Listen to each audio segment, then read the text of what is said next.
Chicken எடுத்தால் இப்படி ஒரு தடவை செஞ்சு பாருங்கள், டேஸ்ட்டு வேறு லெவலில் இருக்கும். மணப்பட்டி சிக்கன் செய்கிறது எப்படின்னு பார்க்கலாமா?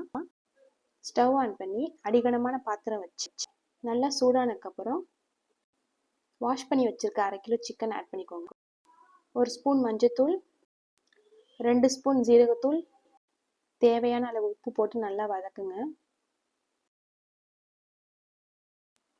தேவையான அளவு கடலை எண்ணெய், இடித்த சின்ன துண்டு இஞ்சி ஆட் பண்ணி நல்லா வதக்குங்க.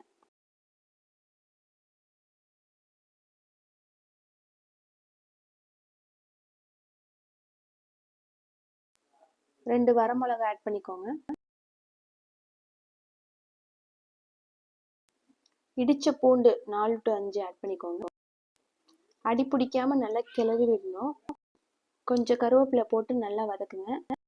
சிக்கன் வெந்ததுக்கப்புறம் கடைசியில் கொத்தமல்லி போட்டு இறக்குனீங்கன்னா செம்ம டேஸ்டான மணப்பட்டி சிக்கன் ரெடி. மறக்காமல் செஞ்சு பாருங்கள்.